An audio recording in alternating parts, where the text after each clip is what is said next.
India's got talent में जाना, golden buzzer मिलना और वो जो गोल्डन गिरता है उसको फील करना और बताना मेरे लिए मुश्किल है। वैसे मैं बड़ा स्ट्रॉन्ग इंसान हूँ, लेकिन उस समय मैं पिघल गया, मैं गिर गया। थोड़ा सा माइंड रीडिंग का एक और तड़का मारते हैं ऑन द स्पॉट तुम्हारे साथ, देखें इसमें क्या मजा आता है। ये मैंने एल्वेश के संग भी किया था एंड दिनेश भाई के संग भी किया था। उन लोगों को बहुत मजा आया, है ना। चलो तुम्हारे साथ भी करते हैं। टॉप कार्ड उठाओ, सिर्फ ये टॉप कार्ड उठाओ और जब मैं बोलूंगा 1 2 3 हम पलट के रख देंगे। 1 2 3। भाई लेकिन एक और बचा है। ये वाला भी उठाओ और जब मैं 1 2 3 बोलेंगे तो पलट देंगे। 1 2 3। Oh shit. ओह भाई आपने एल्विश भाई को एक ट्रिक सिखाई थी। तो ये एल्विश को ये मैंने सिखाया था एंड बहुत क्विक लर्नर है। एक ही दिन सिर्फ हाफ एन आवर की ट्रेनिंग दिया एंड नेक्स्ट डे से उसने जो गजब की तरह किया, मतलब आई कांट इवन से। सर कसिनोज में भी लोग ये माइंड ट्रिक्स यूज करते हैं, स्किल्स यूज करते हैं। स्वागत है आप लोगों का चर्चा विद जैक्सन के एक नए एपिसोड के अंदर, और आज हमारे साथ हैं द मैथमेंटलिस्ट राहुल सिंह यादव सर। और आज का पॉडकास्ट आपके लिए इतना इंटरेस्टिंग रहने वाला है क्योंकि इसके अंदर सर आप लोगों को भी एक ट्रिक सिखा के जाने वाले हैं। स्वागत है सर आपका। बहुत बहुत धन्यवाद। और आज स्टार्ट करते हैं अपना ये पॉडकास्ट एक आपकी ट्रिक से। मैं ट्रिक नहीं करता, मैं स्किल करता हूँ। तो हाँ जी। मैं ट्रिक्स पे विश्वास ही नहीं रखता। फॉर एग्जाम्पल, मतलब तुम्हारे घर में तुम्हें कौन सबसे ज्यादा पसंद, तुम किसको करते हो? मम्मी पापा, इनमें मतलब किसको किसको पसंद करते हो? Tricky question. हाँ तब भी किसको? मम्मी। मम्मी को, यानी माँ को, राइट। ऑन द स्पॉट तुमने बताया कि तुम अपनी माँ को बहुत प्यार करते हो। ऐसे बहुत से लोग हैं जो माँ को बहुत प्यार करते हैं। अच्छा, अगर मैं तुमसे पूछूं कि तुम्हारा आज का फेवरेट कलर क्या है, तुम्हें कौन सा कलर बहुत पसंद है? मतलब आज तुम उठे हो और तुम्हें कलर, या तुम्हारा कोई फेवरेट कलर रहा होगा, या तुम आज उठे हो, तुमने सूर्य को देखा हो तो शायद तुम्हें येलो पसंद आ जाए, मुझे नहीं पता। लेकिन आज की डेट में तुम्हारा फेवरेट कलर क्या है? ब्लू। ब्लू। तो इसने मुझे दो इन्फॉर्मेशन अभी कभी दी। इन्फॉर्मेशन नंबर 1, इसको माँ से बहुत प्यार है। और इन्फॉर्मेशन नंबर 2 कि तुमको कलर ब्लू बहुत ज्यादा पसंद है ना। ये हमने सेटअप नहीं किया, तुम्हें पहले से मैंने कुछ बोला तो नहीं था ना। तुमने ऑन द स्पॉट ये सारे डिसीजंस लिए। और मेरे हाथ में एक एनवलप मैं शुरू से पकड़ा हुआ हूँ, है ना, शुरू से। अगर मैं इस एनवलप को खोलूं, इसके अंदर मैं कहूं कि एक पर्ची है, इस पर्ची को निकालो, है ना। और रुक जाओ, कैमरे में दिखाया। एंड इस पर्ची को खोलो और पढ़ो पूरी ऑडियंस के लिए कि इसमें क्या लिखा हुआ है। जरा पढ़ दो। माँ इन ब्लू कलर। ये कैसे पॉसिबल है सर? ये क्या हो गया? यही तो मैं कह रहा हूँ कि मैं तो ये सिखा भी रहा हूँ, मैं बच्चों को भी सिखा रहा हूँ। वन ऑफ माई स्टूडेंट्स जो सिर्फ 10 साल का है, मैंने उसे 1 महीने की ट्रेनिंग दिया। उसने India book of records, international book of records और फिर मेरे संग इंडियाज गॉट टैलेंट के पहले एपिसोड में मैं उसको लेकर गया था। दूसरे एपिसोड में मैं लेकर नहीं गया जहां पे मुझे गोल्डन बजर मिला है, लेकिन पहले एपिसोड में आप देखो वो बच्चा मेरे साथ है। तो ये एक ट्रिक नहीं है, ये स्किल है जो दुनिया का हर इंसान, हर बच्चा सीख सकता है। और मैं ये चाहता हूं कि जैसे सिंगिंग और डांसिंग को परफॉर्म किया जाता है, वैसे ही मैथ और माइंड रीडिंग का जब संगम हो जाए उसको भी परफॉर्म करना चाहिए। जैसे कि माइकल जैक्सन म्यूजिक में परफॉर्म करते थे, अब मैं चाहता हूं मैथ और माइंड रीडिंग का जो ये संगम है, जिसे मैं मैथ मेंटलिस्ट बोलता हूं, यानी कि मेरा नाम, ये लोग सीखें और इससे कॉन्सर्ट करें, रॉक स्टार बन जाएं। और उसका एक छोटा सा नमूना मैंने अभी अभी तुमको दे दिया। अगर मैं पापा लिखता तो क्या होता सर? यार तुम्हारे जैसी स्माइल जिसकी है वो पापा पे तो जाएगा ही नहीं, वो तो माँ पे ही जाएगा। और ब्लू कलर? ब्लू तुम्हें बोलना ही था क्योंकि तुम्हारी नोज जिस तरह से तुम्हारे हेड के संग सिंक्रोनाइज्ड है, हल्का सा टुवर्ड्स द लेफ्ट साइड है। कभी भी किसी की नोज, इसकी नोज देखो यार सब लोग पहले, जिसकी भी नोज थोड़ी सी चौड़ी होगी और towards the left side forehead के सिंक्रोनाइज्ड होगी, वो हमेशा ब्लू कलर ही लेगा। कुछ रेयर केसेस में ग्रीन भी ले लेगा, लेकिन 90% ऐसे लोग हमेशा ब्लू ही लेते हैं। ठीक है। तो सर एक सवाल जो शायद सबका होगा, हम्म। क्योंकि आपके इंस्टाग्राम पे आपकी जो इंस्टा आईडी है वो है द मैथमेंटलिस्ट। हम्म। ये नाम कहाँ से आया आपके दिमाग में? ओ माय गॉड, ये यार हुआ क्या, आज से 12 साल पहले मैं था मैथ का टीचर, तो मैं हम्म। कई बड़े स्कूलों में मैथ्स पढ़ाता था।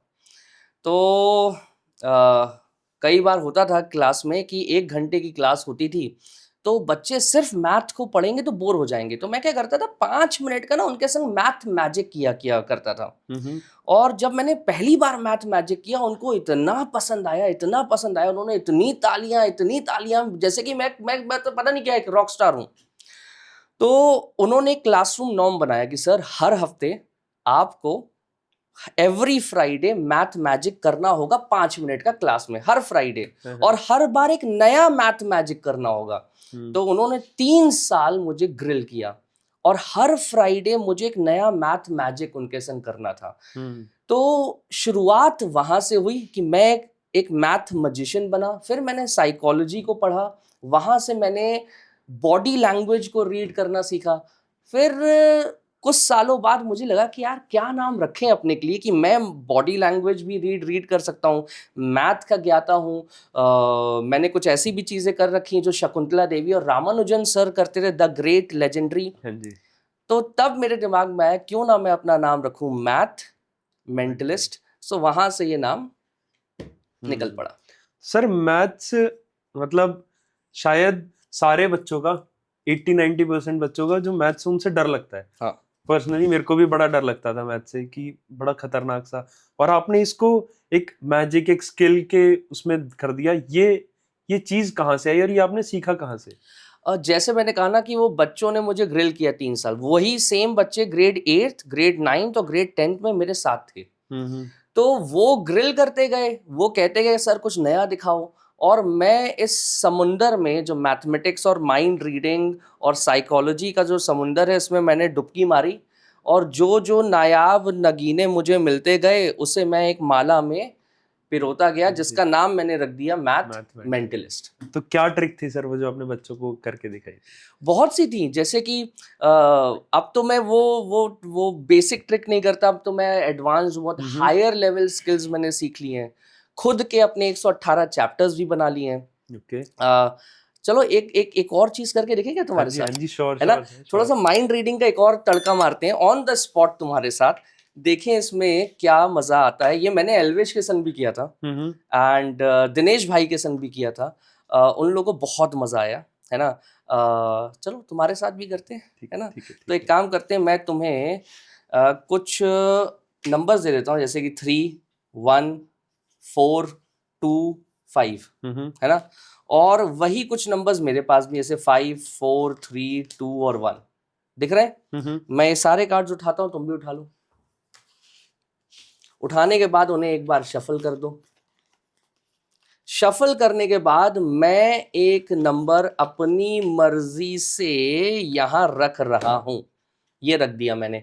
तुम भी शफल करो। अब तुम सारे नंबर्स को देखो और उसके बाद एक नंबर है जो तुम्हें पसंद आएगा, मुझे मत दिखाना, और यहां पे रख दो जो भी नंबर तुम्हें पसंद है। और ये याद रखना ऑडियंस, पहले मैंने रख दिया है, क्या मैं इसे बदल सकता हूं?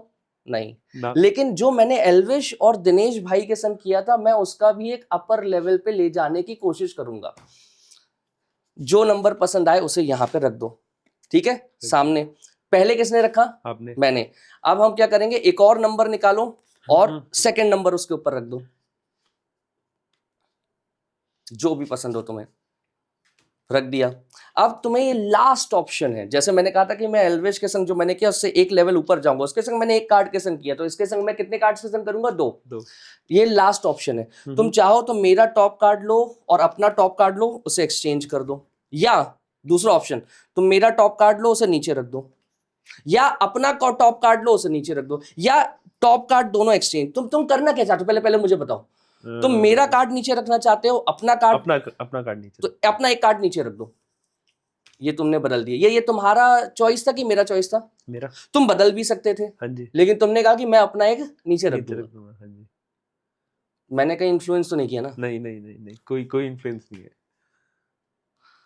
टॉप कार्ड उठाओ, सिर्फ ये टॉप कार्ड उठाओ, और जब मैं बोलूंगा 1 2 3 हम पलट के रख देंगे। 1 2 3। ओ भाई, लेकिन एक और बचा है।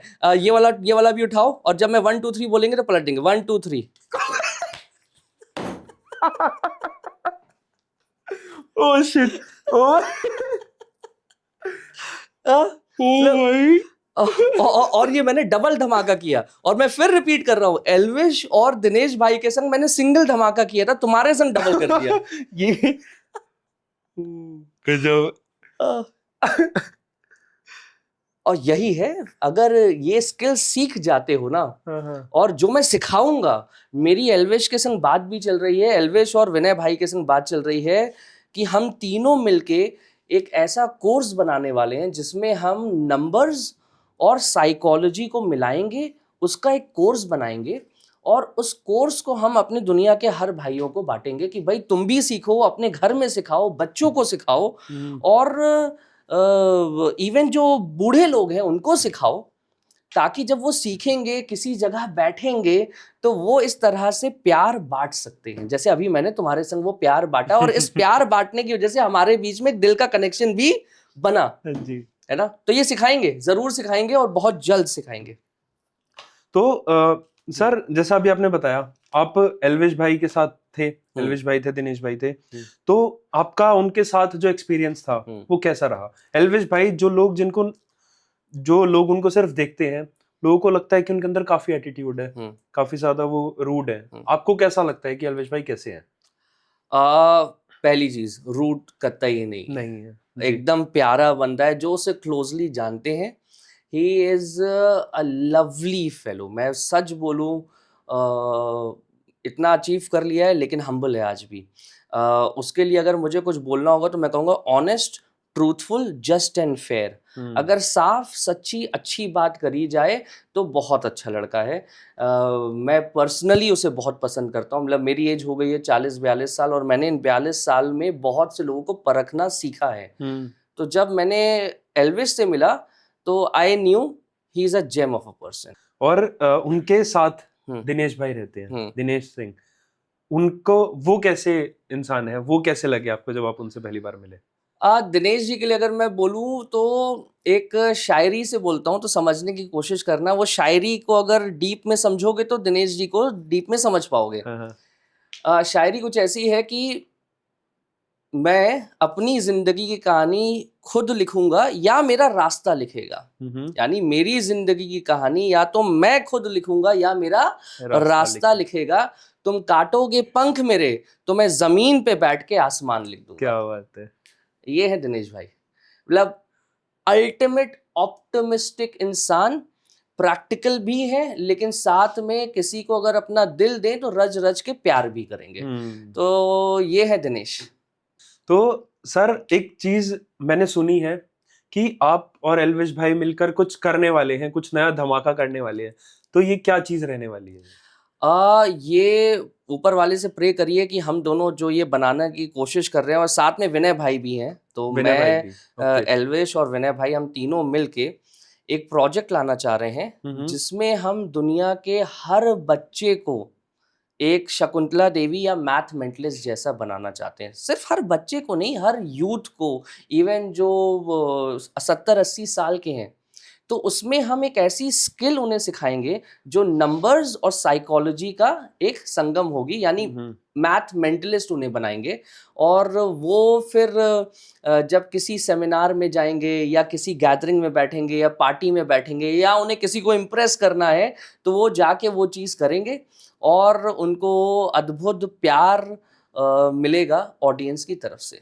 तो एक ऐसा कोर्स लाने वाले हैं, और जल्द आएगा, और होपफुली सबको इतना मजा आएगा। ये जो मैंने गोल्डन बजर परफॉर्मेंस दी है जो इंडियाज गॉट टैलेंट में, जो वो उस कोर्स में है। इवन जो मैंने इंडियाज गॉट टैलेंट का फर्स्ट एपिसोड किया है, उसमें जो चीज की है वो भी हम इस कोर्स में सिखा रहे हैं। तो पावर पैक्ड कोर्स होगा।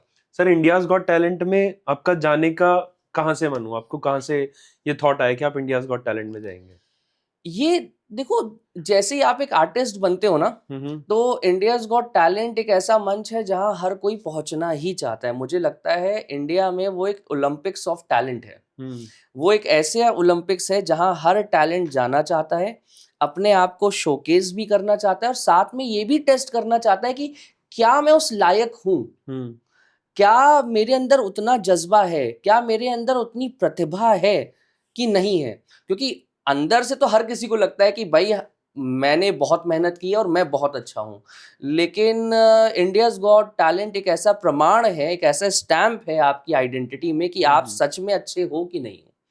तो आर्टिस्ट हैं तो वो जाना ही था, तो गए। अगले साल अमेरिकाज गॉट टैलेंट के लिए तैयारी करेंगे और अगले साल होपफुली आपको अमेरिकाज गॉट टैलेंट से रिटर्न होंगे, फिर से हम एक पॉडकास्ट करेंगे। क्या बात है, बढ़िया है सर, करोगे फॉर श्योर। जैसे आप आपकी जो स्किल्स हैं वो आप फॉर श्योर करोगे।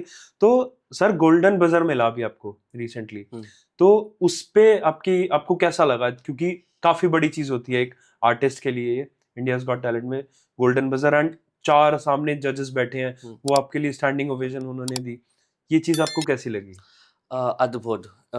इसलिए अद्भुत था मेरे लिए क्योंकि सिद्धू पाजी ने एक बात बोली, उन्होंने कहा तुम्हारे लिए राहुल हैट्स ऑफ नहीं, टर्बन ऑफ करता हूँ मैं। यानी इतनी बड़ी लाइन उन्होंने मेरे लिए ये कह दी कि अब ये मेरे दिल में कहीं छप गई है ना। तो और फिर इंडियाज गॉट टैलेंट में जाना, गोल्डन बजर मिलना और वो जो गोल्डन गिरता है उसको फील करना और बताना मेरे लिए मुश्किल है। मतलब मैं कैसे बोलूं कि उस समय जो इमोशंस थे, वैसे मैं बड़ा स्ट्रांग इंसान हूँ, लेकिन उस समय मैं पिघल गया, मैं गिर गया। और फिर जब मैंने दोबारा देखा कि मैं तो गिर गया स्टेज पे जब ये अनाउंसमेंट हुआ, मतलब कि क्या मैं अंदर से इतना इमोशनल भी हूँ, तो वो मुझे पता चला कि मैं पिघल जाता हूँ। और मुझे पिघाल मतलब इंडियाज गॉट टैलेंट के गोल्डन बजर और सिद्धू पाजी, मलाइका मैम, शान सर, ये लोग इतने प्यारे लोग हैं कि मैं क्या बताऊं। अद्भुत फीलिंग थी, डिस्क्राइब कर पाना मुश्किल है। क्या थी सर वो ट्रिक जिस पे आपको गोल्डन बजर मिला? एक थी जिसमें मैंने माँ के ऊपर एक पूरा एक्ट किया था। तो जैसे आज तुमने भी माँ ही चुना, राइट? तो मैंने मलाइका मैम की माँ के ऊपर ही पूरा किया, जिसमें उन्होंने अपनी मर्जी से कुछ जगह पे मुझे रोका। और इतना भयंकर कोइंसिडेंस था कि जिस जगह पे उन्होंने रोका वहां पे एक नाम बना, विच इज जॉयस, जो उनकी माताश्री का नाम है। पॉसिबल है हम यहाँ पे कर सकते हैं अभी?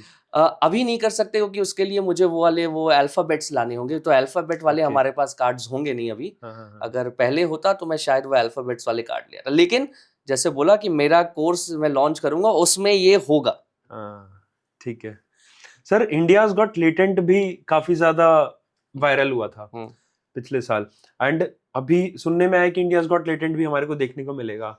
तो अगर वो आएगा तो क्या आप वहां पर भी परफॉर्म करने जाएंगे या फिर आप एज एन आर्टिस्ट वहां पर जाएंगे? मुश्किल सवाल है, और ये मैं पिछले साल भी सोच रहा था कि जाऊं ना जाऊं, अप्लाई करूं क्या करूं, लेकिन वो शायद मेरे थीम के संग मैच नहीं करता। मैं एक टीचर हूँ, एक अध्यापक भी हूँ और एक आर्टिस्ट भी हूँ और एक अच्छा साइकोलॉजिस्ट भी हूँ। तो मुझे पता नहीं क्यों वहाँ से डर लगता है, क्योंकि वहाँ पे जिस तरह की भाषा का इस्तेमाल है वो भाषा का इस्तेमाल मैं करता नहीं हूँ। तो मुझे समय से बहुत प्यार है, लेकिन कहीं ना कहीं मुझे लगता है कि क्या मैं वहाँ फिट होऊंगा, शायद नहीं। तो इंडियाज गॉट लेटेंट, पता नहीं, मतलब आगे कुछ भी बोला जा नहीं सकता, लेकिन आज मुझसे कोई कहे इंडियाज गॉट लेटेंट जाना चाहोगे, मैं कहूँगा नहीं। और अगर तभी जाऊँगा जब वहाँ पे उस तरह के भाषा का उपयोग ना हो, तो मैं ज़रूर जाऊँगा। ठीक है सर। काफ़ी सारे लोग बोलते होंगे कि ये सारी चीज़ें फेक हैं, या फिर तुम अपने ही कार्ड्स देते हो, या फिर कुछ तुम्हारा अपना ही इसके अंदर कुछ ना कुछ चीज़ें रहती होंगी। इस चीज़ पे आप इनको कैसे रिस्पॉन्ड करते हैं लोगों को? पहली चीज़, मैं तो एक मैथ मेंटलिस्ट हूँ, नंबर के संग माइंड रीडिंग और ये सब पसंद करता हूँ, लेकिन जो मैजिशियंस भी हैं, मैं कहना चाहूँगा उन्होंने सालों की प्रैक्टिस की है। कई बार हम उन्हें कहते हैं कि तुम स्लाइट ऑफ हैंड करते हो, कई बार हम उन्हें ये भी कहते हैं कि तुम हाथ की सफाई करते हो, तुमने हमें डैश बना दिया। ये हम बोलते हैं, करेक्ट। लेकिन ये गलत है। मैं तो ऐसे कहूंगा कि भाई बुमराह है, जब वो बॉलिंग करता है वो आता है हमेशा इन स्विंग करता है, लेकिन कभी कभी आउट स्विंग मार देता है, तो वो भी तो चीटिंग कर रहा है। इन स्विंग दिखा के आउट स्विंग मारता है और विकेट ले लेता है। अरे वो छोड़िए, रोनाल्डो की बात करते हैं। रोनाल्डो को जब गोल करना होता है वो दिखाता है गोलकीपर को इधर मारूंगा, लेकिन मार देता है उधर, डिसीव करता है। तो चीटिंग तो वो भी कर रहा है, लेकिन उस चीटिंग को हम क्या बोलते हैं? स्किल है। स्किल है, हाँ जी। लेकिन जब एक मैजिशियन वो वही ट्रिक कर रहा है, तो उसे हम हाथ की सफाई करते हैं और कहते हैं तुम यार हम मुझे डैश बना रहे हो। तो यार ये तो गलत बात है ना। उसने सालों की मेहनत की है, या मैंने सालों की मेहनत की है, तब जाके मैंने कुछ उस चीज को अचीव किया है। तो उसे आप ट्रिक बोलोगे मुझे बुरा लगेगा, उसे आप स्किल बोलिए। उसकी वो स्किल है जिसकी वजह से उसकी घर की रोजी रोटी चल रही है। और एक एक छोटी सी स्किल मैं उनकी करके दिखाता हूँ। वैसे मैं नॉर्मली ये मैं स्कूल्स में अपने बच्चों के साथ ही करता था, लेकिन आज मौका मिला है, जब ये बातें हो ही रही हैं, तो जो मैजिक होता है, मैजिक भी दिखाता हूँ, जो मैंने सिर्फ अपने बच्चों के लिए सीखा था। तो एक काम करते हैं, मैं पहले कुछ चीज़ें ले लेता हूँ, या एक दो ले लेता हूँ, और एक यहाँ से मैं कोई एक इक्का ले लेता हूँ, है ना। और साथ में दो काले कार्ड्स भी ले लेता हूँ। लेट्स से दो क्वीन। तो अब अगर यहाँ पे देखोगे दो काले क्वीन है और दो, मतलब सिंपल 4 कार्ड्स हैं जी। कोई इसमें कोई शक नहीं और कोई सवाल नहीं कि इसमें कितने कार्ड्स हैं। 4 है ना। तो मैं इन चारों को लेता हूँ और मैं तुमसे कुछ सवाल करूंगा, उनको बहुत प्यार से जवाब देना, ठीक है। पहली चीज, ये कौन सा कार्ड है? क्वीन। ये क्वीन है जी। काला है, काला। और ये स्पेड कहते हैं या हुकुम कहते हैं इसे, है ना। हुकुम, पान कह लो, हुकुम कह लो, जो भी तुम्हें कहना है ना, उसको बस तुम ध्यान रखना। उसको मैं यहाँ रखता हूँ। मैं एक और कार्ड लेता हूँ, ठीक है। इसको भी बताना ये कौन सा है। ये भी क्वीन है, लेकिन ये फूल वाली क्वीन है ना। इसे क्लब्स भी कहते हैं। और ये काला है कि लाल है? काला। मानी हुई बात है, काला है। तुम्हारी आई साइड सही है। मैं क्वीन, जो फूल वाली क्वीन है, मैंने ऊपर रखा है, और जो पॉइंटेड स्पेड्स वाली क्वीन है उसे नीचे। अगर मैं ऐसे करूं और ये दोनों स्विच हो जाए तो मजा आएगा। यानी फूल वाली नीचे चली जाए और हुक्म वाली ऊपर आ जाए। तुमने अभी देखा मैंने फूल वाली ऊपर रखा, राइट। लेकिन मालूम है क्या हो गया? कैसे सर, मेरे सामने ही है तो है। और ये दोनों में जरा पलटो, पहला पलटो, दूसरा पलटो। क्योंकि दोनों यहाँ पे हैं।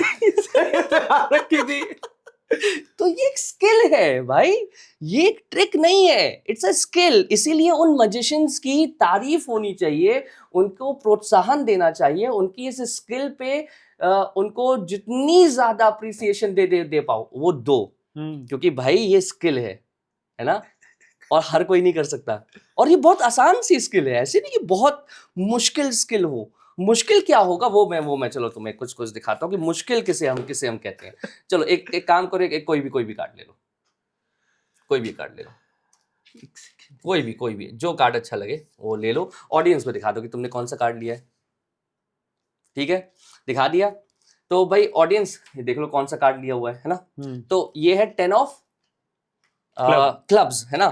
तो मैं अपना हाथ ऐसे, या एक काम करना, यहीं पे रखता हूँ, है ना। 10 ऑफ क्लब्स है, राइट। इसको मैं लेता हूँ फिलहाल, और मैं चाहता हूँ 10 ऑफ क्लब्स के ऊपर अपना हाथ रख दो। एक कार्ड मैं भी अपने लिए ले लेता हूँ। मैंने कौन सा लिया? जोकर। ऑडियंस को दिखाता हूँ, मैंने लिया जोकर, है ना। तो तुम्हारे पास कौन सा है? 10 ऑफ क्लब्स। और मेरे पास क्या है? जोकर। मैं इसे ऐसे रखता हूँ, यहाँ पे है जोकर और यहाँ पे है 10 ऑफ क्लब्स। एक बार दोनों हाथ को मिलाते हैं, ठक। मालूम इससे क्या होता है? क्या? फोर्स है, एनर्जी यहाँ से यहाँ गई और यहाँ से यहाँ आई। कार्ड चेंज हो गए क्या? इसका मतलब है कि ये क्या होना चाहिए अब? ये जोकर था, लेकिन ये है अब 10 ऑफ क्लब्स। तो वो क्या होगा भाई, जरा पलटोगे? वो क्या है? जोकर ही का। Oh shit. अब ये एक स्किल है जो कि मैं नहीं करता, ये मैजिशियंस करते हैं। लेकिन मैं उनसे प्यार करता हूँ और मैं आज सबसे आग्रह करता हूँ भाई मजिशियंस की रिस्पेक्ट करो यार, बहुत मेहनत करते हैं वो लोग। सर ये कैसे कैसे किया, ये बता सकते हो प्लीज? हाँ सिखा दूंगा यार, टेंशन क्यों है, सिखा देंगे, बिल्कुल बिल्कुल सिखा देंगे। और ये तो तुम्हारे कार्ड्स है राइट, मेरे नहीं है। नहीं, मैंने मंगवाए हाँ ये। तुमने मंगवाए थे ना, हाँ हाँ जी ठीक है, वंडरफुल। सर, ये तो खतरनाक था, हम्म बट जो आपकी स्किल है हम्म मैथमेंटलिस्ट, तो आप ऑडियंस को या फिर आप लोगों को कैसे ऑब्जर्व करते हैं? ये चीज कहाँ से आती है, कैसे आप चीजें करते हैं ऑब्जर्व? फॉर एग्जाम्पल वो लक्ष्मी यंत्र पता है जो हमारे घरों में बनती है, जिसमें हर रो का सम 15 होता है, ऐसे भी 15 होता है और डायगोनल भी 15 होता है।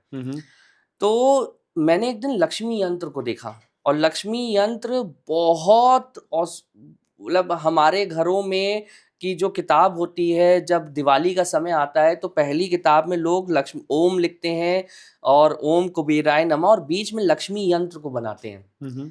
तो मैंने एक दिन लक्ष्मी यंत्र देखा, मैंने कहा यार ऐसे ही एक फैमिली यंत्र भी बनाना चाहिए। तो मैं तो एक मैथमेटिक्स का योद्धा भी हूँ, तो मेरे दिमाग में चला यार कुछ ऐसा करूं कि लोगों के घर में एक ऐसा सुविनेर पहुंच जाए कि लोग जब जब उसे देखें और वो आनंदमय हो जाए।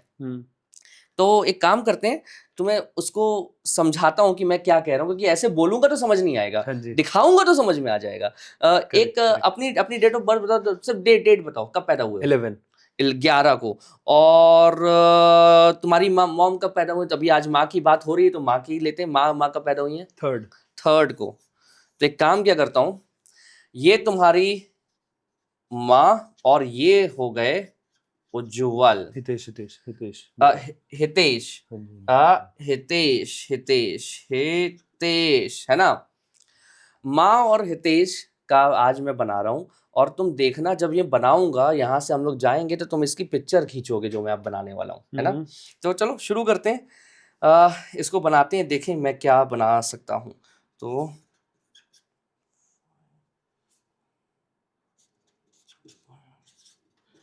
और ये सब कुछ मैं ऑन द स्पॉट कर रहा हूँ, इजंट इट।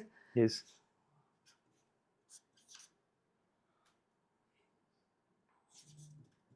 चलो अब यहाँ पे देखते क्या है कि हम पहले इस डायगोनल का एडिशन करते हैं। 0.5 और 9.5 ऐड करेंगे तो 10 हो 10। जाएगा, 10 में एक ऐड करेंगे तो 11, जो कि मेरा तुम्हारा डेट ऑफ बर्थ। दूसरा डायगोनल लेते हैं, 2.5 और 9.5 करते तो 9.5 और 0.5 करोगे 10, 10 दो 12, 12 में से -1 करेंगे तो फिर से क्या हो जाएगा, 11 हो जाएगा। वो छोड़ो, इन दोनों का भी सम करते हैं, विच इज 1.5 और 9.5 प्लस 0 करोगे तो क्या हो जाएगा, 11। इनका भी सम करके देखो, विच इज 3.5 प्लस 9.5 और -2 करके देखो तो भी हो जाएगा 11। लेकिन बात तो ये है कि ये यहां से तुम चाहे ऐसे करो, हर तरफ से 11 बन रहा है, जो कि मैंने अंडर 10 सेकेंड्स बना दिया। लेकिन बात तो हो रही है कि माँ कहाँ पे है, इसी नंबर्स में कहीं माँ भी तो छुपी होंगी, विच इज 3। तुम चारों कॉर्नर्स का सम कर दो, विच इज 0.5, 2.5, 1 और -1, उसका सम हो जाएगा 3, यानी कि तुम्हारी माँ का डेट ऑफ बर्थ। वो छोड़ो, अगर तुम बीच के नंबर्स यानी कि ये 1.5, यहाँ पे 3.5, ये रहा 0 और साथ में ये रहा 2.5, इन चारों मिडिल कॉर्नर्स का सम करके देख लो, उसका सम होगा 3। यानी ये मैंने तुम्हारे लिए एक ऐसी चीज बना दी है, इसे ही मैं कहता हूं फैमिली यंत्र।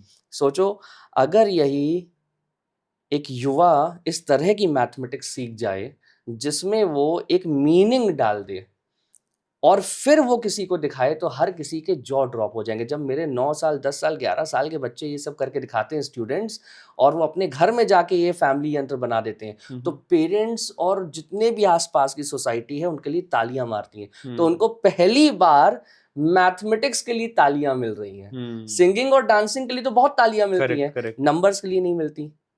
तो इसी का एक वर्जन हमने इंडियाज गॉट टैलेंट में भी परफॉर्म किया था, जिसमें हम पहला राउंड मतलब हमें स्टैंडिंग ओवेशन मिला था कुछ ऐसी चीजों को करने के लिए।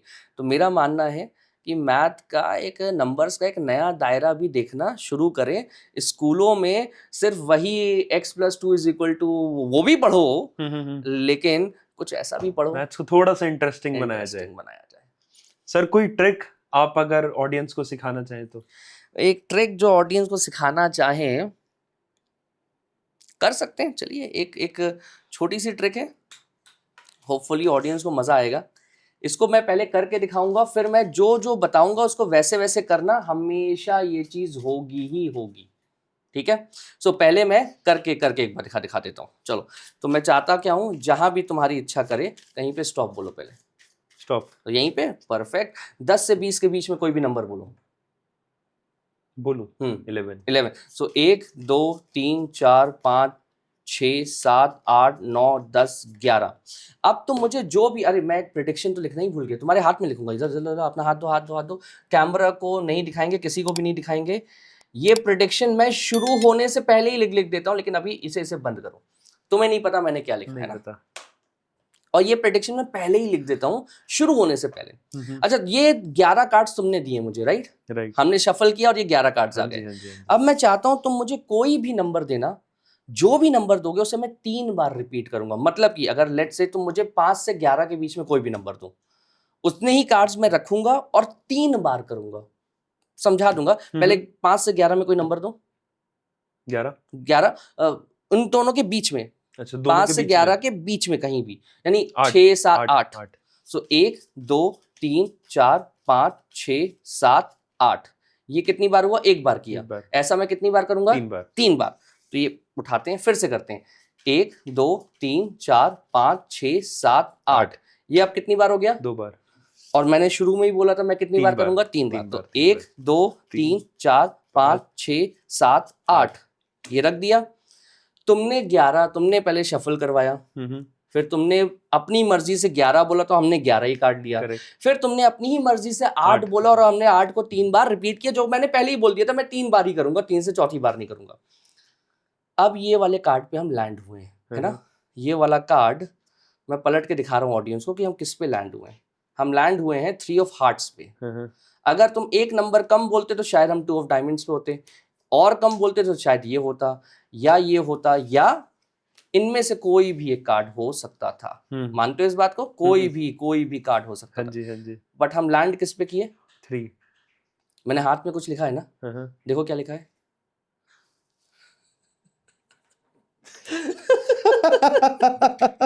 जो कि यही है, 3 ऑफ हार्ट्स।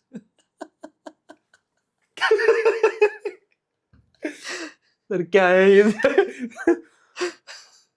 सब तुमने चुना, फिर भी हुआ। ये तो नहीं चुना मैंने, बट और ये 15वीं सदी में गॉस एक ग्रेट मैथमेटिशियन है, उन्होंने एक थ्योरम लिखी थी। मैंने जब वो थ्योरम पढ़ी, तो लोग थ्योरम पढ़ते हैं अलग तरीके से अप्लाई करते हैं, मैं थ्योरम पढ़ता हूं तो मैं अलग तरीके से अप्लाई करता हूं। उन्होंने एक साफ बात कही, उन्होंने कहा भाई ऐसा है, any number, any set of number, जब उसे 3 बार मोर देन हाफ रिपीट करोगे तो आखिरी नंबर ही पहला नंबर बन जाएगा। ये एक थ्योरम थी जो सुनने में बड़ा अजीब सी लगती है कि यार इसका क्या मतलब है, लेकिन जब एक मैथमेटिशियन ने पढ़ा, जो कि एक साइकोलॉजिस्ट भी है, माइंड रीडिंग भी करता है, बॉडी लैंग्वेज पढ़ता है, तो जब मैंने वो चीज पढ़ी तो मैंने कहा यार उससे तो आई कैन डू समथिंग। बस फिर क्या था, फिर ऐसी चीजें हो जाती है। सर ये सिखा सकते हैं आप? प्लीज सिखा सकते हैं। तो ऑडियंस को मैं सिखा रहा हूं, सिर्फ ये प्रोसेस रिपीट करना हमेशा होगा, ठीक है? You just have to repeat the process, ये एवरी सिंगल टाइम होगा ही होगा।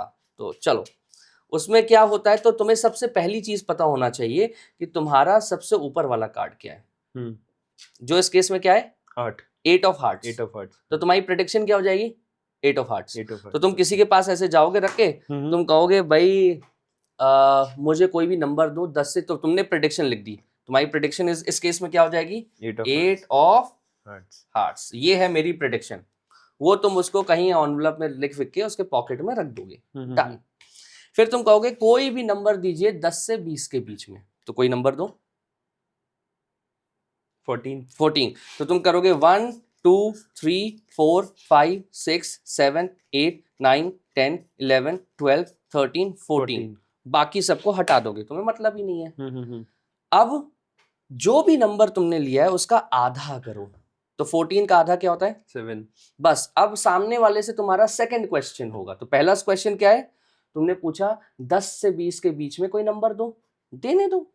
फिर जो भी नंबर है उसका आधा करो, तो 14 का आधा 7। अब सामने वाले से बस सिंपल सी चीज बोलो, 7 और 14 जो तुमने यहाँ काट लिए हैं, इन दोनों के बीच में कोई भी नंबर बोलो, वो जो भी नंबर बोलोगे उसे मैं कितनी बार रिपीट करूंगा? 3 बार। 3 बार, बस। तो अब मैं तुमसे भी बोलता हूं, 7 और 14 के बीच में कोई भी नंबर बोलो।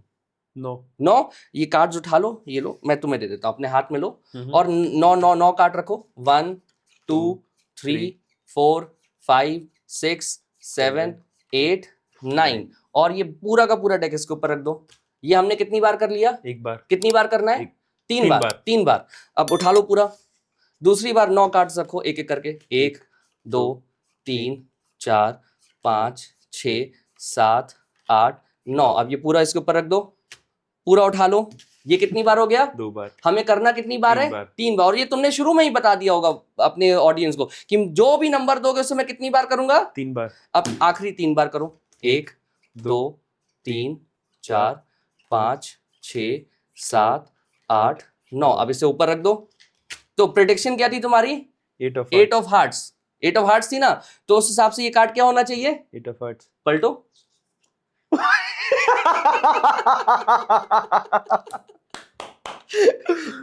तुमने किया। और यही है कमाल मैथमेटिक्स का, कि मैथ अगर किसी की जिंदगी में खून में उतरने लग जाए ना, और ये इतना आसान है इसके पीछे की थ्योरम कि हर कोई सीख सकता है। तुम अगर मैथ में बेकार हो तो भी तुम ये सीख सकते हो, तुम मैथ में फेल होते आए हो तो भी ये सीख सकते हो, लेकिन ये सीखने के बाद जो तुम्हें मैथ का ज्ञान होगा, उस ज्ञान से जब तुम दूसरों को बांटोगे तो उस ज्ञान से लोग हंसेंगे। तो पहली बार मैथ का इस्तेमाल हो रहा है दूसरों को हंसाने के लिए।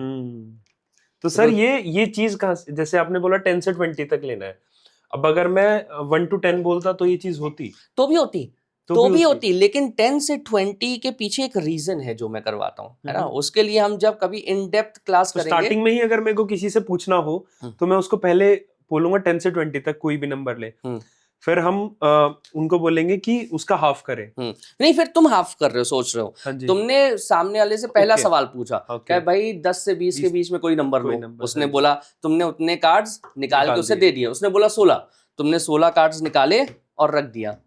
अब तुम मन में करोगे कि 16 का आधा क्या होता है? 8। अब तुम कहोगे दूसरा सवाल आपसे, 8 से 16 के बीच में कोई भी नंबर बोलो और जो भी नंबर बोलोगे उसे मैं 3 बार रिपीट करूंगा। ये तुमने पहले ही बोल दिया। अब उसने बोला 8 से 16 के बीच में 10।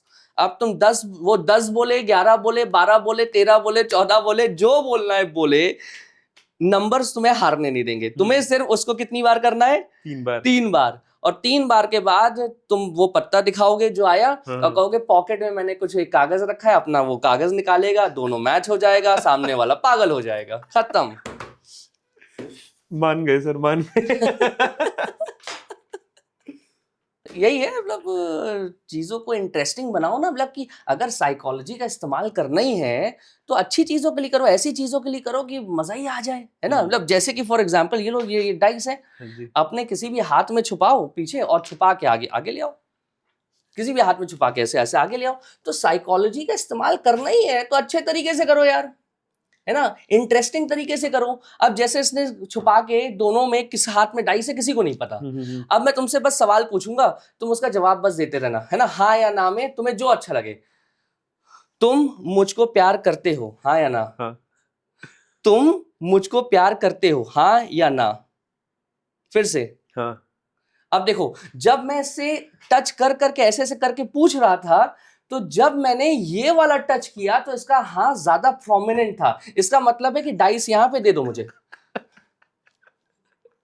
साइकोलॉजी का इस्तेमाल करना है तो अच्छी चीजों के लिए करो, उसमें मैथमेटिक्स और स्टैटिस्टिक्स मिला दो तो और मजा आ जाए। अच्छा, एक बार और करो, चलो। तो ऑडियंस सिखा रहा हूं कि कभी भी ऐसे टच करके ऐसे ऐसे पूछोगे तो क्या होगा। ठीक है, फिर से इस बार सवाल बदल देता हूं। तुम्हारी माँ तुमको आज भी चप्पलों से मारती है ना? तुम्हारी माँ आज भी तुमको चप्पलों से मारती है ना? तो ऑडियंस देखो, देखा होगा जब मैंने इधर वाले में पूछा तो हाँ तुरंत आया, इधर वाले में पूछा पहले रिएक्शन दिया उसके बाद ना बोला। यानी कि ऑडियंस खुद ही सोचो कि किधर होगा, इधर होगा। फिर से दे दो। बहुत सिंपल है ये, समझ रहे हो हाँ। कि अगर ये छोटी छोटी चीजें समझ जाओगे ना जिंदगी में, तो जिंदगी जीने का सोचो। कोई मीटिंग हो रही है, कहीं तुम लोग दोस्त यार बैठे हो, लिटिल लिटिल हो रहा है ना, उसी लिटिल लिटिल के बीच में ये भी लिटिल लिटिल हो जाए तो कितना मजा आएगा, है ना। आजकल लोगों के पास बात करने को कम हो गया है, तो अगर बात करने को कम हो गया है तो यार ऐसी चीजें सीखो और वहां पे हंसने के बहाने ढूंढ लो। सर एक और मैंने वीडियो देखी थी आपकी जिसमें आप वो दो लोग चेयर पे बैठे थे एंड आप पीछे उनके ऐसे कर रहे थे और दूसरे वालों को भी यहीं पर फील हो रहा था। हाँ हाँ वो क्या चीज थी? यार, उसके लिए तो तुम्हें एकदम प्रोफेशनल ही होना पड़ेगा, but it is an skill, इसको भी सीखा जा सकता है। तो ऐसा कुछ भी नहीं है दुनिया में जो कई लोग मुझसे कहते हैं कि गॉड गिफ्ट होगा। अरे कोई गॉड गिफ्ट नहीं होता। अगर इंसान मेहनत कर सकता है तो वो सब कुछ सीख सकता है। और मेरा हमेशा एक ही चीज़ कहना है कि बुरा वक्त ही ज़िंदगी का सबसे अच्छा वक्त है बेहतरीन वक्त की तैयारी के लिए। अगर तुमने अपने बुरे वक्त में प्यार, मोहब्बत, संघर्ष डाल दिया, उसमें अपना पैशन डाल दिया, तो तुम दुनिया की हर चीज़ क्रैक कर सकते हो, हर चीज़ सीख सकते हो। प्रोवाइडेड बुरे वक्त को कोसने में समय बिताने से ज़्यादा ये सोचो कि आज बुरा वक्त है, तो क्या ये एक अपॉर्चुनिटी है कि मैं अपने आप को अपस्किल करूं। करेक्ट। अगर वो सोचोगे तो यार ये सब तो यार बहुत छोटी चीजें हैं। मतलब you guys are made to be legends. तुम भयंकर हो सकते हो। मैं कुछ भी नहीं हूं, मैं इस संसार का इतना सा कण भी नहीं हूं, लेकिन तुम इस संसार के योद्धा बन सकते हो, पत्थर बन सकते हो, माउंटेन बन सकते हो। बस अपने संघर्ष में प्यार, मोहब्बत और अपना लगन मिला दो। सर कभी ऐसा हुआ है कि आपने किसी का आंसर या फिर कुछ कभी गलत गेस कर दिया हो एंड ऐसा हुआ है तो फिर उस सिचुएशन को कैसे संभाला जाता है? मेरे संग हुआ है। कई बार स्टेज में हम लोग करते हैं, कई बार हम चीज़ों को रीड करेंगे और वो रीड करने में कभी-कभी गलतियाँ, मतलब ये बहुत ही स्लाइट एरर्स माइनर हैं कि माइनर। अगर हमने करेक्ट। माइनर चीज़ पकड़ी नहीं, वो गलत भी हो सकती है। लेकिन मैंने ये देखा है कि अगर आप स्टेज में परफॉर्म भी कर रहे हो और आपका दिल मन सच्चा है, आपके मन में, आपके चेहरे में एक अच्छी सी एक रौनक है, स्माइल है, तो ऑडियंस उसको माफ कर देती है कि मैंने 5-6 चीजें करी। वो उस 5 चीजों के लिए मुझे अप्रिशिएट करेगी जो मैंने सही करी, और एक चीज के लिए वो खुद ही आके बोलेगी सर कोई बात नहीं, लेकिन वो जो 5 आपने किया बहुत अच्छा लगा। बेहतरीन था। तो ज़रूरी क्या है कि अगर मन सच्चा है ना, तो जो हमारी ऑडियंस होती है ना, जो जनता है, वो इतनी प्यारी है, इतना आप उसको आप समझ भी नहीं सकते कि वो आपको हमेशा जीतते हुए ही देखना चाहती है। लेकिन बस ये कि आपके अंदर सच्चाई होनी चाहिए। तो गलत होता है, बिल्कुल होता है, डज़न्ट मैटर। सर क्या कभी मेंटलिस्ट के लिए भी चीजें मुश्किल हो जाती हैं जब कोई सामने वाला बंदा अपनी जो चीजें उनको हाइड करने की सोचता है? हाँ, होती है।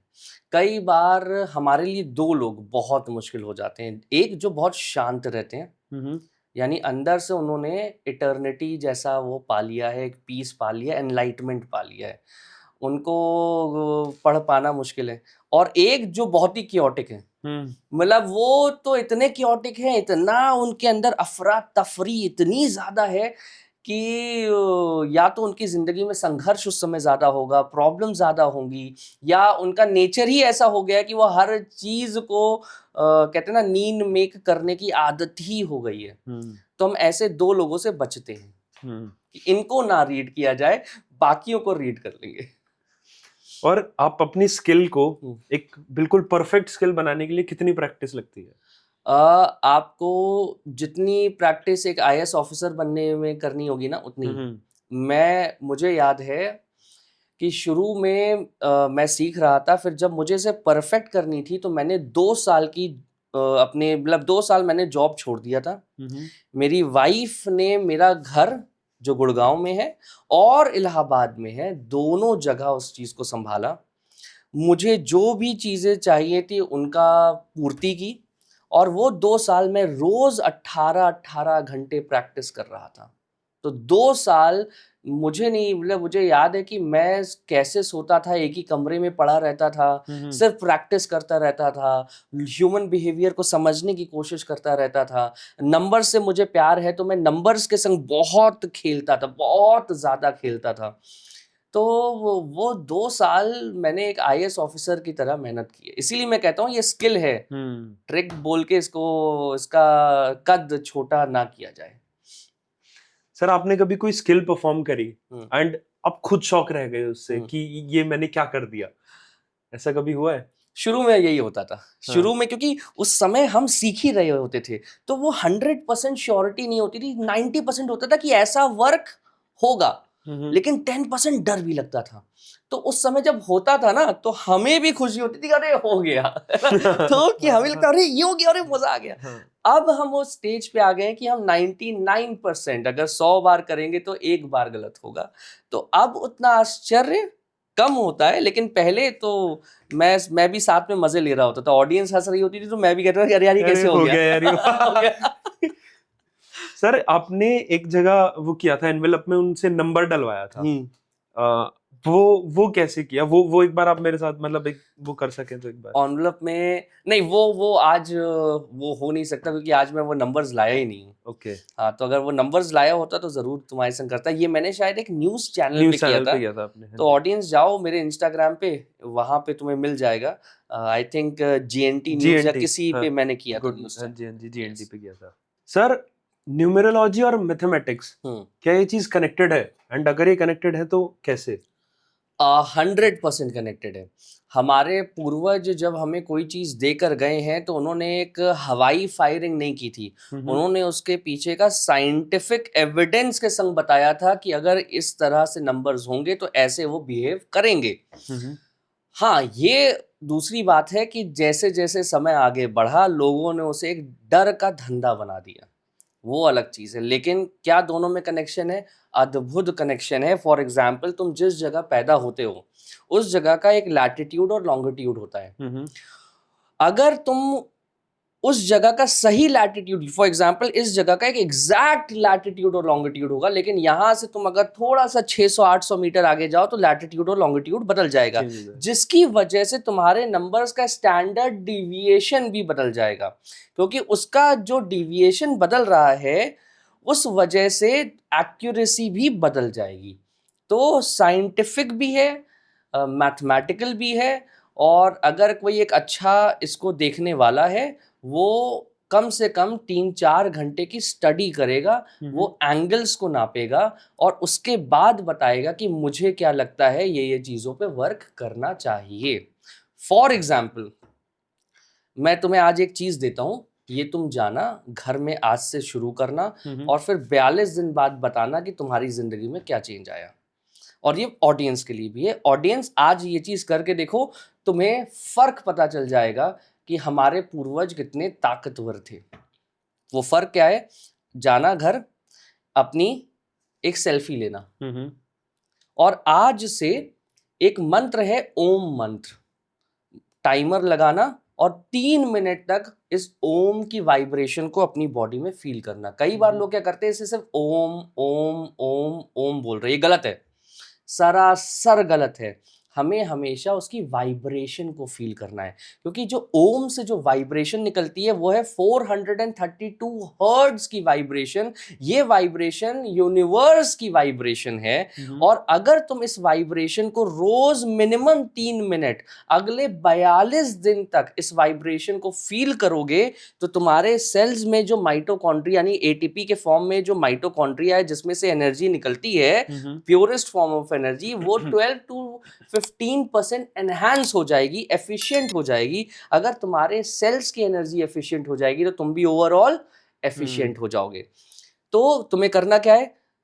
आज एक सेल्फी लो, रोज 3 मिनट का टाइमर लगाओ फोन में, और ये ओम, इस ओम में एक चीज का ख्याल रखना, जितना तुम्हारा ओ चल रहा है उतना ही तुम्हारा लास्ट कॉन्सोनेंट एम भी चलेगा।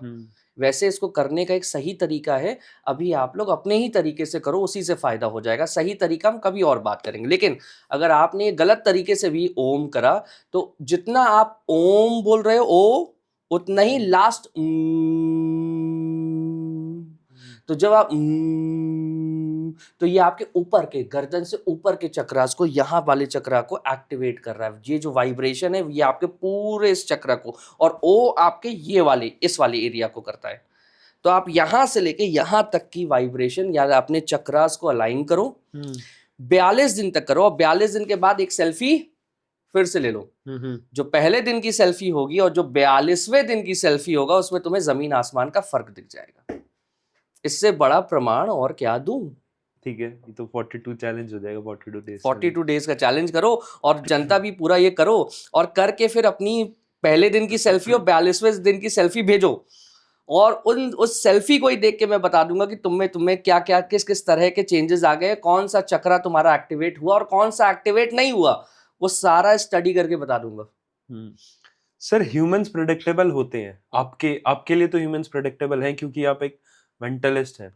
तो क्या मैं प्रेडिक्टेबल, आप मेरे को प्रेडिक्ट कर पा रहे हैं मेरे को देख के, या फिर कुछ कुछ चीज़ें जो मैं 100% प्रेडिक्ट कर पा रहा हूँ, वो है तुम्हारा एक छोटा सा एक और साइड है जो लोग नहीं जानते, और वो साइड है कि तुम्हारे अंदर हल्का सा अग्रेशन भी है, गुस्सा भी है जो है, और जो तुम्हारे घर में थोड़ा सा तुम्हें वो होगा। लेकिन मैं यही कहूँगा कि घर में अग्रेशन हार जाना चाहिए। अगर जो लड़ाई लड़नी है ना, तो बाहर की लड़ाई लड़ो, घर में नहीं। घर वालों से लड़ोगे ना तो जीत के भी हार जाओगे, लेकिन बाहर लड़ाई लड़ोगे ना तो जीत के योद्धा बन जाओगे। तो मेरा यही कहना है कि कभी घर में कुछ बहस हो, तुम्हारे लिए जो मैं रीड कर पा रहा हूँ, कोई बहस हो, कोई चीज़ हो ना, उसे हारना सीख जाओ। घर में नहीं अपनी एनर्जी बर्बाद करते, घर की लड़ाई हार जाते हैं। अगर जिंदगी में अद्भुत करना है तो घर में हारो और बाहर जीतने की कोशिश करो, बन जाओगे।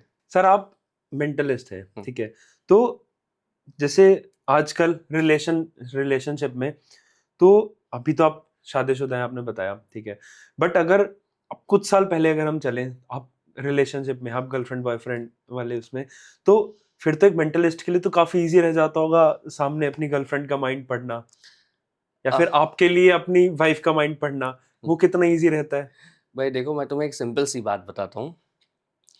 ये जो वाइफ होते हैं ना, वो डेयरिंग होते हैं। वो मन में करेंगे कि तुम्हारे लिए बोलेंगे कि कुत्ता कुत्ता कुत्ता कुत्ता, ताकि तुम सुनो, और तुम जब जान जाओ कि वो तुम्हारे लिए बोल रहे हैं और तुम बोल दो कि अरे यार तुम कुछ गलत सोच रही, तो वो पलट के बोलते हैं हाँ सोच रहे, तुम्हें जो करना है कर लो। समझ रहे हो? तो वाइफ के संग, गर्लफ्रेंड के संग ये वर्क नहीं करेगा क्योंकि वो बहुत डेयरिंग हो जाते हैं। वो कहते हैं हम सोच रहे तुम्हारे लिए उल्टा सीधा, तुम्हें जो करना है कर लो। ओके सर, कोई ऐसी स्किल आपकी जो आपके अभी तक की सबसे पर्सनल फेवरेट रही हो? पर्सनल फेवरेट जो मेरी दो हैं, एक तो है ये टच वाली, कि टच करते हैं और दूसरे को फील ये होता है। कैसे होता है? मेरे को ये एक्सपीरियंस करना है एक बार। इसके लिए तो पूरी वर्क, इसकी पूरी साइंस है, मतलब इतना ब्यूटीफुल है। इसे एक तरह का ऐसा एक इल्यूजन क्रिएट हो रहा है इसमें, और कि अद्भुत है। इसके लिए हमें पूरा एक एक्ट करके, समझा के, दिखा के, उसके पीछे की साइंस, उसके पीछे का लॉजिक, उसके पीछे जो एक इल्यूजन चल रहा है, उसको सबको पिरोना पड़ेगा साथ में। तो एक तो मुझे वो बहुत बहुत पसंद है। एक जो मेरा आजकल फेवरेट जो होता जा रहा है, वो है लोगों को देख के उनके अंदर वो कौन सा कलर पसंद करते होंगे वो करना। जैसे आज मैंने तुमसे बोला ना कि तुम्हें कौन सा कलर पसंद है, मुझे पहले से पता था कि तुम ब्लू ही बोलोगे, है ना? तो हर पर्सनालिटी का एक ट्रेट होता है, और उस ट्रेट से वो एक सर्टेन कलर को पसंद करता है। तो ये है। तो अगर ये कभी कभी गलत भी होता है, लेकिन 99% सही होता है। तो ये मेरा सेकंड फेवरेट है, जिसको मैं बड़ा एंजॉय करता हूँ, कि उसमें कुछ करना ही नहीं है, बस जाना है, सामने वाले से बात करना है और हो जाना है। कोई ऐसी स्किल जो हर हर बंदे पे सेम ही यूज हो सकती है? नहीं, हर बंदा अलग है। हर बंदा अलग है। अगर संसार में कोई दो बंदे सेम हो जाएं तो ऐसा हो नहीं सकता, क्योंकि उनकी परिस्थितियां अलग हैं। तो क्या एक चीज जो सबके लिए एप्लीकेबल है? नहीं, कभी नहीं। सर कसिनोज में भी लोग ये माइंड ट्रिक्स यूज करते हैं, स्किल्स यूज करते हैं, तो आप कभी कसिनो में गए हैं तो आप तो फॉर श्योर जीत के ही आएंगे, क्योंकि आपको तो पता है सामने वाला क्या सोचता है। बिल्कुल ऐसा नहीं है, इसलिए नहीं है क्योंकि उनको पता है कि अब मैं इतना फेमस हो चुका हूँ इस नाम से, मैथ मेंटलिस्ट, और ये चेहरा इतना फेमस हो गया है, मैं अगर जाऊंगा तो वो जिस तरह से वो कार्ड डील करेंगे मुझे पता चलेगा, लेकिन उसको भी पता होगा कि ये तो यार वो है, ये तो मैथ मेंटलिस्ट है। तो वो अगर मैं वहाँ पे कोई भी स्किल इस्तेमाल करता हूँ या कुछ भी ऐसा करता हूँ, तो मैं श्योर हूँ कि वो मुझे उठा के वो जो शिप से फेंकेंगे और पानी में एक वो एंकर लगा के नीचे ही डुबा देंगे कि बेटा तुम कभी ऊपर मत आना। बट वैसे अगर आप फेमस नहीं होते इतने हाँ। एंड फिर आप कसिनो में जाते तो फिर तो जीतने की जो प्रोबेबिलिटी है वो बढ़ जाती है। प्रोबेबिलिटी बढ़ती है अगर साथ में आप मैथमेटिक्स का ज्ञान भी उसमें डाल रहे हो, तो प्रोबेबिलिटी बहुत बढ़ जाती है। लेकिन अगर सिर्फ आप एक साइकोलॉजिस्ट बन के जा रहे हो तो प्रोबेबिलिटी कम है। जैसे ही मैथ या नंबर्स का ज्ञान उसमें जुड़ जाता है तो आप ऑल ऑफ अ सडन दूसरे लेवल पे पहुंचते हो। तो आपके पास तो मैथ्स का भी ज्ञान है, हाँ। साइकोलॉजी भी है। लेकिन मैं फेमस भी हूँ। हाँ। तो आपने पहले कभी ट्राई किया है ऐसा कुछ? यार मैंने ट्राई इसलिए नहीं किया क्योंकि कुछ चीजें जो मेरे वैल्यूज के अगेंस्ट हैं, मैं कभी वो चीज करता ही नहीं। अच्छा। तो ये gambling is against my values. मुझे लगता है कि जो मज़ा लोगों को हंसाने में है, जो मज़ा लोगों को रीड करने में है और उनकी परेशानियों को सॉल्व करने में है, is much greater than this. कई बार लोगों ने मुझे ये भी बोला कि यार आपको न्यूमरोलॉजी भी आती है तो आप बाबा क्यों नहीं बन जाते, क्योंकि इंडिया में बाबा बन जाओगे ना, एक तो माइंड रीडिंग साइकोलॉजी आती है, ऊपर से मैथमेटिक्स आती है, ऊपर से न्यूमरोलॉजी और एस्ट्रोलॉजी भी आती है मुझे। तो उन्होंने कहा अगर आप ये बाबा बन जाओगे ना, ये चोला छोड़ो और थोड़ा सा अपना रंग रूप बदलो, तो आप तो इंडिया में बहुत कमा सकते हो, करोड़ों अरबों। मैं आपके नाम का एक मंदिर भी खोल दूंगा, एक साईं बाबा या कोई मंदिर खोल देंगे और उसमें आपको एक पुजारी भी बना देंगे और फिर देखिए पैसा कितना मिलेगा। लेकिन वही बात है ना, क्या मैं इन वैल्यूज से अलाइन करता हूं? नहीं।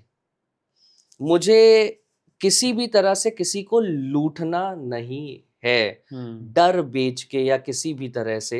मुझे तो इसी तरह में मज़ा आता है कि मैं जब लोगों से मिलता हूँ, उनके संग कुछ ऐसी चीज़ें करता हूँ, वो हंसते हैं, बोलते हैं, मेरे से इंटरेक्ट करते हैं। अगर मैं उनकी समस्याएं देख लेता हूँ तो मैं उनका निवारण भी बता देता हूँ फ्री ऑफ कॉस्ट कि यार ये चीज़ें कर लो, शायद तुम्हारी ज़िंदगी सुधर जाएगी। तो ऑफर्स तो बहुत आते हैं, लेकिन मैं उन्हीं ऑफर्स को लेता हूँ जो मेरी सोच से अलाइंग करते हो। करेक्ट। सर आप मेंटलिस्ट हैं तो इस आपको इतने साल का एक्सपीरियंस भी हो गया, इस जर्नी के अंदर जो एक स्पिरिचुअल वाला जो मोड आता है, तो क्या वो भी इसके अंदर हमें देखने को मिलता है? 100% मेरे केस में तो हाँ। मतलब मैं बता रहा हूँ ना कि आज से 3 साल पहले अगर आप कहते कि तुम कितने अच्छे मैथमेंटलिस्ट हो, और आज में फ़र्क आ गया। क्योंकि जब से मैंने वो स्पिरिचुअल शक्ति को, मेडिटेशन को, ओम मंत्र को अपनी ज़िंदगी में लाया हूँ in the form of meditation, मेरे अंदर ठहराव, मेरे अंदर ज्ञान को सोखने की ताकत बढ़ गई है। तो क्या स्पिरिचुअली आप स्ट्रॉन्ग बने हो? हाँ, मैं बना हूँ, बहुत बना हूँ, और उसी वजह से इन 3 सालों में मैंने ये तरक्की, चाहे इंडियाज़ गॉट टैलेंट और ये तो आप देख ही रहे हो, लेकिन इससे पहले मैं ZEE5, रेडियो मिर्ची, रिस्क FM और भी बहुत सी जगह परफॉर्म कर चुका हूँ, कॉर्पोरेट इवेंट्स कर चुका हूँ। लेकिन स्पिरिचुअल जर्नी स्टार्ट होने के बाद ये सारी चीज़ें एक्सपोनेंशियली इंक्रीज हो गई।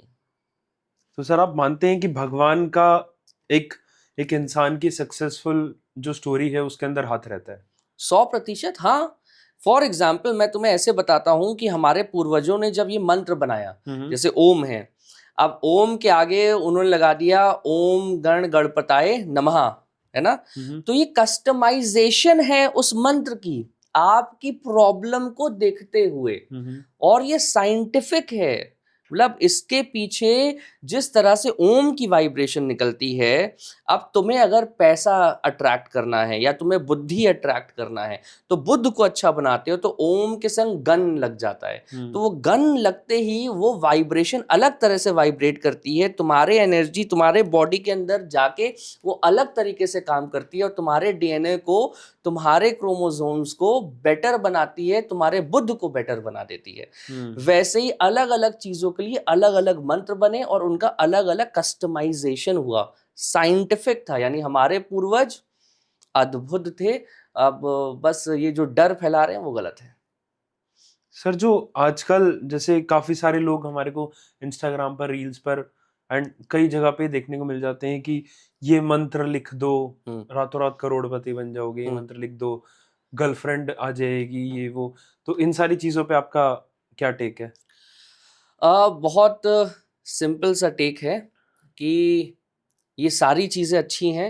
आई एम श्योर, क्योंकि मैंने कभी वो लिखने वाला कभी किया नहीं है, कभी उसको स्टडी नहीं किया है, तो मेरा मानना है मैं किसी को गलत या सही बोलने का अधिकार नहीं रखता, क्योंकि मैंने उसकी स्टडी नहीं करी। करेक्ट।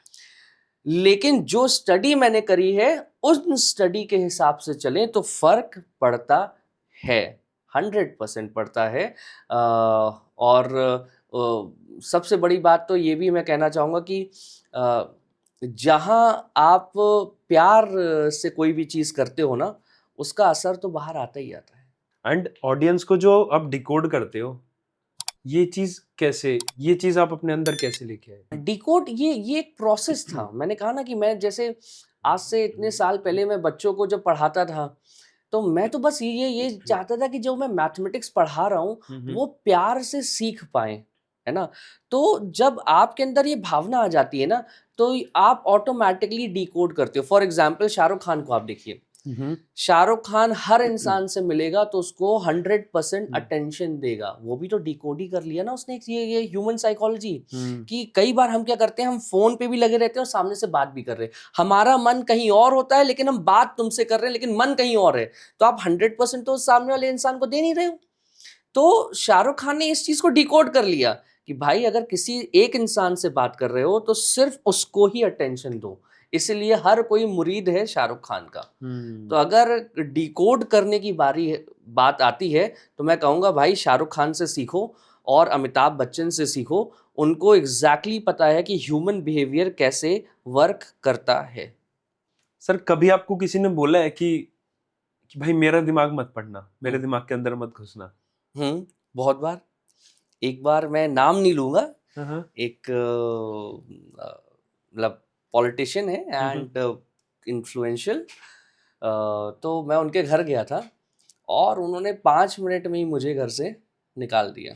मतलब पेमेंट पूरी करी, कहे राहुल जी ये लीजिए आपकी पूरी पेमेंट, लेकिन आप प्लीज मेरे घर से अभी के अभी जाइए। क्योंकि उन्हें ये डर था कि कहीं मैं उनके दिमाग में जाकर कहीं कुछ ऐसी इंफॉर्मेशन ना निकाल लूं जो रिक्वायर्ड नहीं है।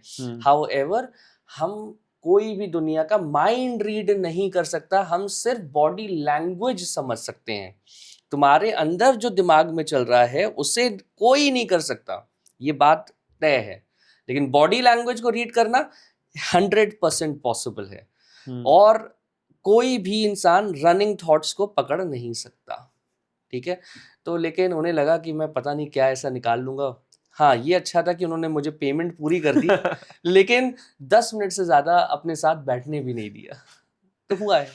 और कभी कोई ऐसा सेलिब्रिटी जिनके सामने आपने अपनी स्किल परफॉर्म करी हो एंड वो भयंकर शॉक हो गए हो कि क्या कर दिया, कैसे हो गया? ये रिसेंटली मैंने 2 लोगों के संग, एक सोनाली बेंद्रे मैम और राघव जुयाल जो इस समय एकदम उस पे है। आप मेरी स्टोरी भी देखना, मैंने अपनी स्टोरी में आज से 1.5-2 साल पहले डाल दिया था कि राघव जुयाल आने वाले समय का अगला शाहरुख खान है। और उस स्टोरी को देख लेना। और अब ये जो इसकी किल मूवी और ये आ रही है, उसके बाद तो हम और राघव मिले थे जब वो 11-11 की सीरीज करने आया था ZEE5 पे प्रमोट, तो वहाँ पे हमारा इंटरेक्शन हुआ था और मैंने उसके संग कुछ किया and the kind of reaction he gave, जो कि अगेन मेरे इंस्टाग्राम पे भी है। और उसने बोला कि यार हम देहरादून में जब भी कुछ अच्छा लगता है तो बोलते हैं ओ भयंकर, आज मुझे आपको देख के लग रहा है ओ भयंकर। तो it's a very beautiful reaction he give. या ओके एंड सर काफी बढ़िया रहा, काफी ज्यादा मजा आया आपकी स्किल्स के बारे में आपने जो बताया और जो मेरे को आपने शॉक किया। तो लास्ट में आपने एल्विश भाई को एक ट्रिक सिखाई थी। हाँ सिखाई थी। तो अगर आप वो ऑडियंस को सिखा दें तो। दिखा देता हूँ, सिखाना चाहे बाद में। तो ये एल्विश को ये मैंने सिखाया था एंड बहुत क्विक लर्नर है। एक ही दिन सिर्फ हाफ एन आवर की ट्रेनिंग दिया एंड नेक्स्ट डे से उसने जो गजब की तरह किया, मतलब आई कांट इवन से। लेकिन ठीक है, मैं काम करता हूँ, मैं यहाँ पे ये शफल कर रहा हूँ कार्ड्स को। कहीं भी स्टॉप बोलो। Stop right there. I want you to look at the card. मैं नहीं देखूंगा, नहीं मैं ऑडियंस को दिखा देता हूँ जी। ऑडियंस ने भी देख लिया होगा राइट। और मैं इसे वापस रखता हूँ और मैं कहता हूँ इसे शफल कर दो। तो जितनी अच्छे से तुम इसे शफल कर सकते हो कर दो। और शफल करके इनको मिला के सारी चीजें करके, ये कार्ड्स तुम्हारे हैं, मेरे तो है नहीं। तुमने ही अभी यहाँ से कहीं से मंगाए। मैंने मंगवाया ब्लिंकिट। यस, ब्लिंकिट की रिसीट भी डाल देना, अभी अभी मंगवाया है इसने। अच्छे से, बिल्कुल अच्छे से मिला दिया और इसने मुझे दे दिया। अब मैं चाहता हूँ सिर्फ तुम अपने कार्ड का कलर सोचो कि रेड है, ब्लू है, क्या है, ब्लैक है। सोच रहे हो? ठीक है, एक काम और करते हैं एक बार और। चलो कहीं पे स्टॉप बोलो जरा। ऐसे जा रहा हूँ, कहीं स्टॉप बोलो। स्टॉप। ठीक है, चलो एक काम करते हैं, कुछ पत्ते उठाओ। ठीक है, इतने इनको फिर से शफल करते हैं। कहीं पे स्टॉप बोलो। Stop right there. परफेक्ट। तुमने 2 बार शफल कर लिया, कुछ पत्ते काट लिया। अब मैं चाहता हूँ कि अपने हाथ में ऐसे ऐसे ऐसे पकड़ो। ठीक है, ऐसे पकड़ के रख लो। ठीक है, ये बहुत टाइट नहीं, लेकिन तब भी ठीक ठाक टाइट, जेंटल पकड़े रहो। ठीक है, अब तुम एक कार्ड सोच रहे हो, वो कार्ड बताओ सबको क्या है।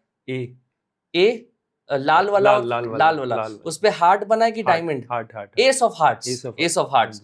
तो मैं इसको अब मारता हूँ ये, और मैंने इसको मारा और मारा। तो अब अगर देखें तो मेरे पास 2 कार्ड बचे रह गए। देख रहे हो भाइयों, सारे कार्ड गिर गए, सिर्फ दो बचे हैं। इनमें से कोई एक ले लो, फेस डाउन हटा दो और फेंक दो इसे। तो तुमने एक कार्ड मेरे पास छोड़ दिया, है ना।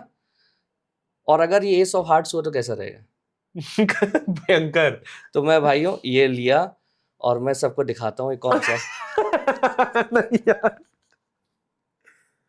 ये रहा एस ऑफ हार्ट, और यही मैंने उसको सिखाया था। सर ये कैसे, ये सिखा के जाओ सर प्लीज, ये प्लीज सिखा कर जाओ सर। ये अगले पॉडकास्ट में आऊंगा तब सिखाऊंगा। ये ऑडियंस को सिखा के जाओ सर, वो चाहते हैं कि वो भी एल्विश भाई की तरह ऐसी कोई ट्रिक करके दिखाएं। और वो तो भी हम और एल्विश साथ में बहुत कुछ ला रहे हैं, एक पूरा का पूरा वर्कशॉप लेके आ रहे हैं। उस वर्कशॉप को भी सिखा देंगे सब कुछ। आसान है, इसके भी पीछे एक साइंस है बस। सर ये लास्ट सिखा जाओ, पक्का प्रॉमिस। इसके बाद नहीं बोलूंगा आपको कुछ सिखाने को। तो इसके लिए नेक्स्ट पॉडकास्ट में मिलेंगे, तो ये जरूर सीखेंगे। ठीक है सर, ऑल राइट। काफी मजा आया सर आपके साथ बात करके, एंड ये सारी ट्रिक्स देखकर शायद ऑफ कैमरा होने के बाद मैं आपसे सीखूंगा ये। डन। लोगों के लिए बाद में। हाँ। And thank you so much sir for coming, and बहुत ज्यादा मजा आया, एंड लोगों को भी काफी ज्यादा मजा आएगा इसमें। Wonderful. Thank you sir. Thank you.